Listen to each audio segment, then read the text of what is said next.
میرے دین کے بسم اللہ الرحمن الرحیم الحمد للہ وکفا وسلام علی عبادہ الذین اصطفیٰ اما بعد۔ درس نمبر 6 میں محقق کتاب حضرت مولانا مفتی ڈاکٹر ثناء اللہ صاحب حفظہ اللہ کے تحقیق کے بارے میں بیان کیا جا رہا تھا۔ یہاں پر بھی وہی تحقیق بیان کریں گے۔ امام مہدی سے متعلق روایات میں مکمل تفصیل تلاش کرنا کیا دانشمندی ہے؟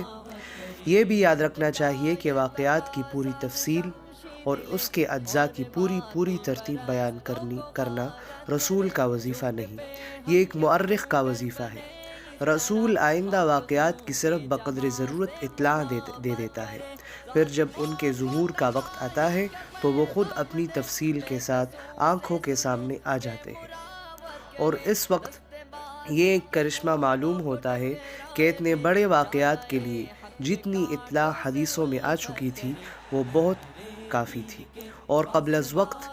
اس سے زیادہ تفصیلات دماغوں کے لیے بالکل غیر ضروری بلکہ شاید اور زیادہ الجھاؤ کا موجب تھی۔ علاوہ ازیں جس کو ازل سے ابد تک کا علم ہے وہ یہ خوب جانتا تھا کہ امت میں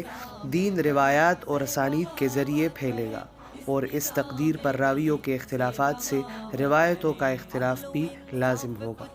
پس اگر غیر ضروری تفصیلات کو بیان کر دیا جاتا تو یقیناً ان میں بھی اختلاف پیدا ہونے کا امکان تھا، اور ہو سکتا تھا کہ امت اس اجمالی خبر سے جتنا فائدہ اٹھا سکتی تھی تفصیلات بیان کرنے سے وہ بھی فوت ہو جاتا۔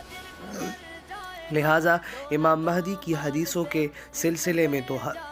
میں نہ تو ہر گوشے کی پوری تاریخ معلوم کرنے کی سعی کرنی صحیح ہے، اور نہ صحت کے ساتھ منقول شدہ منتشر ٹکڑوں میں جزم کے ساتھ ترتیب دینی صحیح ہے،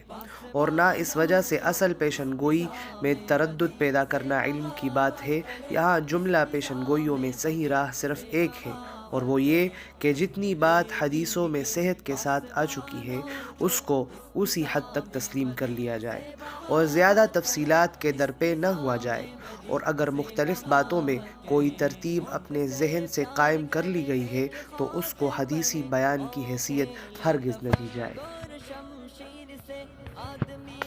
امام مہدی سے متعلق واقعات کا احادیث کے منتشر ٹکڑوں میں بیان ہونے کی اصل وجہ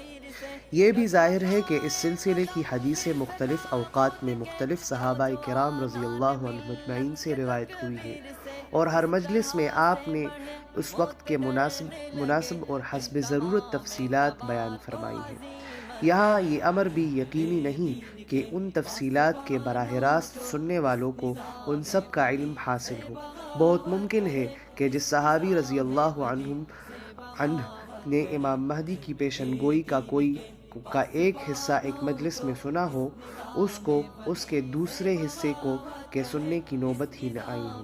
جو دوسرے صحابی نے دوسری مجلس میں سنا ہے، اور اس لیے یہ بالکل ممکن ہے کہ وہ واقعے کے الفاظ بیان کرنے میں اس تفصیلات کی کوئی رعایت نہ کرے جو دوسرے صحابی کے بیان میں موجود ہے۔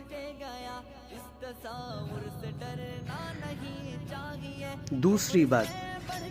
کہ اس بات کا یقین اور جزم اپنے دل میں رکھے کہ کائنات میں ہونے والی تبدیلیاں اللہ تعالیٰ کے ارادے حکم سے وقوع پذیر ہوتی ہے۔ عادات کا اس میں کوئی عمل دخل نہیں، اور نہ ہی گمراہ لوگوں اور ضلالت کے داعیوں کے تصورات کو قریب آنے دیں کہ عادات بھی تاثیر رکھتے ہیں۔ چنانچہ اس نظریے کو اصل بنا کر علم الاعداد نامی ایک خود ساختہ فن کی بنیاد رکھی ہے، جو علم النجوم اور علم الرمل ہی کی طرح ایک علم ہے،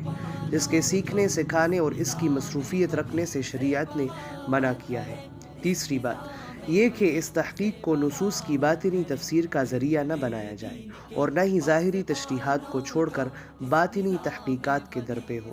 چوتھی بات یہ کہ مؤلف کتاب حفظہ اللہ نے قرب قیامت میں ظہور مہدی سے متعلق احادیث اور روایات کے الفاظ سے جو احتمالات اور توقعات کا انکشاف کیا ہے،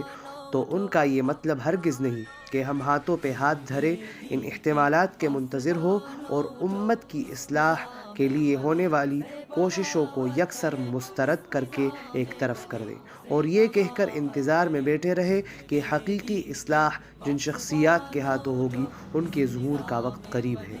اس کی وجہ یہ ہے کہ ہم اپنی مقدور بر استطاعت کے مطابق شریعت کے احکامات پر عمل کرنے اور اس کے نفاذ کے مکلف ہیں۔ مزید نتائج اللہ تعالیٰ کے سپرد کریں۔